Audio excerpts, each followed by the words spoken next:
tidzagonjetsa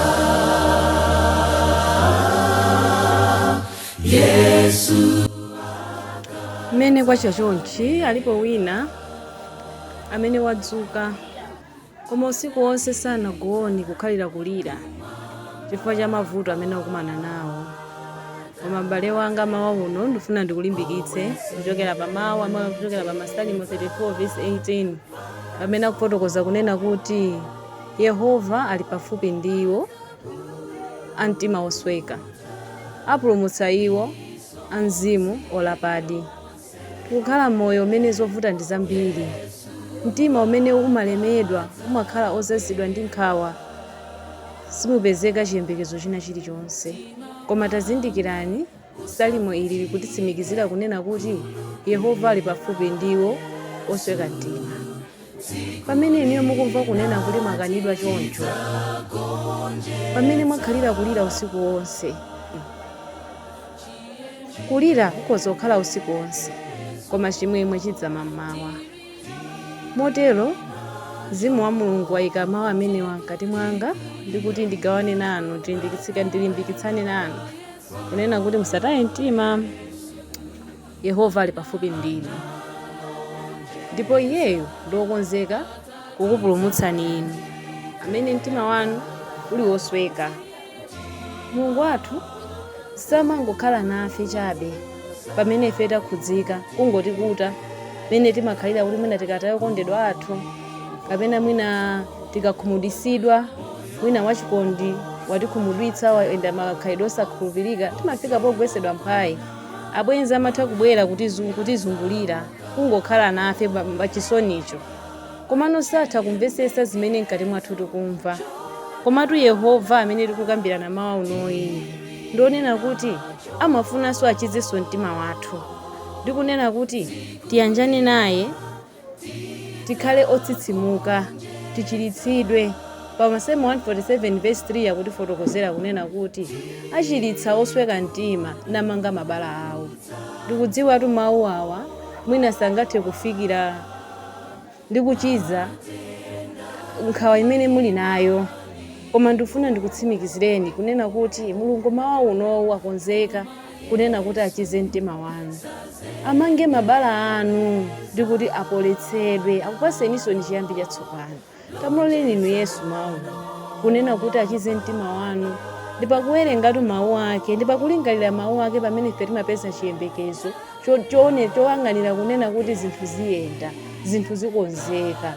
Pakutsegula mawu a Mulungu timapezamo machiritso, mitima yathu yosweka imachiritsidwa ndithu, mabala athu amamangidwa nachiritsidwa. Motero ndifuna ndikufunireni mawu abwino ndikuti Mulungu akwaniritse ndithu chosowa cha moyo mwanu. Taonani, nthawi zinatu moyo ukafika poti wafika kuphinjika kwambiri, pena umatha kuona ngati mwina Mulungu akusiya kuti uli wekhawekha, koma zifunsa mafunso kuti kodi ineyo ndalapitsa chani, ndalapitsa bati, kufufuzafufuza moyo wako wonse koma osapeza yankho. Komatu mawu uno ndifuna ndikutsimikizireni kunena kuti masautso amene timadutsawa Mulungu amalola kunena kuti ife tidutsemo ndikuti tikonzeke, khalidwe lathu likonzeke lifanane ndi iyeyo. Masautso ena amachokera kwa Satana. Takumbukirani nkhani ya Yobu, anakumana ndi masautso aakulu moyo mwake koma sanamutaye Mulungu wake, anakhulupirirabe mwa iye kunena kuti iyeyo ndi amene alompatsa moyo. Chifukwa chani? Yobu anagwiritsitsa malonjezano a Mulungu. Ndipo ifenso tikuyenera kusunga mawu awa mkati mwathu ndikuti tikamakumana ndi nyengo zowawa ngati zimene tikudutsamo lerozi tisadere nkhawa, chifukwa lonjezano la Yehova ndi lokhazikika. Inde tikawerenga kuchokera pa Isaiah 43:2 akutifotokozera kunena kuti pamene udutsa pamadzi ndili pamodzi ndi iwe, ndipo oloka mitsinje sidzakukokolola, pakupyola pa moto sudzapsa, ngakhale lawi silidzakutentha. Kodi lonjezano lalikulu ngati inuyo mukuganiza kunena kuti mchiphinjo chichi simudutsamo? Taganizani, takumbukirani za ubwino wa Mulungu umene wakhala kuchitirani moyo wanu kuyambira kubadwa kwanu. Mwakhala mwina mukumadwala ndi kumachira, mwakhala mukumaona anthu oti mwina aferedwa, okondedwa awo achotsedwa. Mulungu ndikuwasamalira mpaka nakufika pokula. mwina banja kufika pokutha kumene mwa anthu ena upeza kuti munthu uja kulimba mtima kupitabe chitsogolo. Inu tazindikirani mavuto ena amene timakumana nawo, zinthu zina zimene zimachosedwa moyo mwathu zimangotsegula makomo amadalitso ambiri, chifukwa Yesu Khristu akutitsimikizira kunena kuti pakudutsatu m'madzi ndili pamodzi ndinu, ndi osadera nkhawa. Kaya ndi pa mitsinje yokoni kuti kuthamanga ndi madzi naye vuto ili lokha ndiyeni ndikukolola, koma kunena kuti sidzakukololani. Kandi moto simudzapsa ndi umboni oti achina Mishaeli, Hananiya ndi Azariya anaponyedwa mu ng'anjo ya moto koma sanapse. Kuzoti ngakhalenso ine muvuto lanu lisimupsa mukamutenga Yesu Khristu lowa naye mu ng'anjomo, tampempheni Yesu Khristu panopa kuti Ambuye na vuto ili lokhala ndikulira akone kuti ndi madzi anamondo andikukolola ndithu chikhulupiriro changa chikuoneka chikupita. Tayitanira ndi pa dzina la Yesu Khristu. Inde monga Petro anafika pona ngati akumira atayitanira dzina la Mulungu anamugwira namudzutsa. Inuyonso musafike potaya mtima pamene mukukumana ndi nyengo zowawa zosiyanasiyana. Chifolonjezano la Yehova lokhazikika kutipulumutsa ife mu nthawi yathu ya nsautso ina iliyonse. Komanso ndifuna ndilimbikitsane nanu kuchokera pa Mateyu chapter 11 verse 28 pamene akutitsimikizira mawu onena kuti idzani kuno kwa ine nonse akulema ndi kuthodwa ndipo ine ndidzakupumulitsani inu.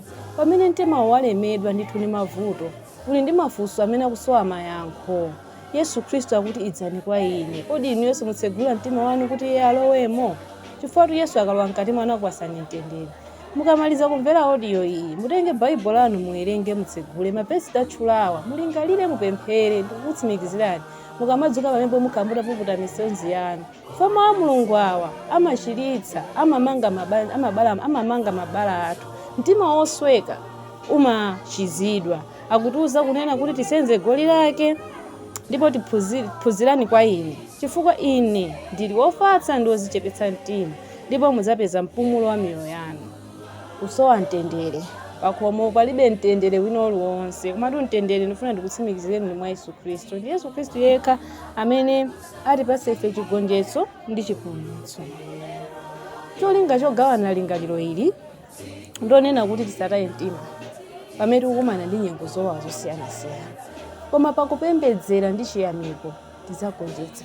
Chifukwa Mulungu atilonjeza kunena kuti kandi moto kandi madzi tikudziwa kuti zinthu zimene zili zosakaza. Tikumva pano kula china Hurricane Milton, Hurricane Helene amene avutitsa kwambiri kumpoto kwa dziko lathu lino ku America uko. Koma taonani madera ngati amene madzi akukokolola anthu kuti chivuto chipinjo chonenga chachikulu choncho. Mulungu akuti amakhala nanu pomwepo ndipo mitsinje sidzakukokololani. Ngati Mulungu amene amasunga lonjezano kwa anthu moonekera, kuli bwanji pamene mukumana ndi nkhondo za uzimu? Mulungu kuti ali nanu, Mulungu akugwiritsani ngakhalenso ulendo uno kugonjetsa mukamulola iyeyo kukhala patsogolo pa vuto lanu. Tikawerenganso pa Roma chapter 8 verse 18 akutitsimikizira motere: pakuti ndiyesa kuti masauko a nyengo yatsopano sayenera kulinganizidwa ndi ulemerero umene udzaonetsedwa kwa ife. Masautso ena amene timakumana nawo chifukwa cha anthu ena oyipa sakutifunira zabwino. Izizi zimachitika moyo uno ndipo ndi mmene moyo umakhalira. Koma tangolingalirani kunena kuti masautso onsewa amene tikumana nawo nyengo zinozi sakufanana ndi ulemerero umene tikauona ife tikakapulumutsika. Kodi chiyembekezo chanu mwachika mwandani? Tachikeni mwa Yesu Khristu ndipo mulindire vumbulutso lake. Kwa Mulungu wakuvumbulutsira nakuyankhirani mafunso wa zimene mukumana nazozi kuti mwana wanga limba mtima motere. Kwezani maso anu kwa Mulungu wapasa moyo, kwa Mulungu ochiza mitima yosweka. Tamuyitanireni Mulungu tsopano kuti Ambuye ndichizeni mtima wanga, ine ndaswedwa mtima kwambiri ndibe chiyembekezo china chilichonse. Mulungu akupasani chiyembekezo panonso mugonjetsa, pakuti inu Yesu Khristu malingaliro athu pa ife ndi otipambanitsa ndipo ali nafe limodzi. Mulungu akhale nanu, akuthangateni, musagwesedwe mphwayi. Pitanibe chitsogolo mchikhulupiriro chanu, izinso zidutsa. Mulungu akhale nanu nakulimbitsani muzonse. Amen.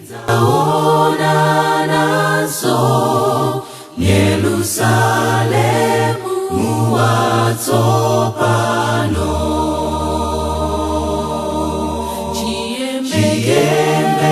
chiyembekezo tili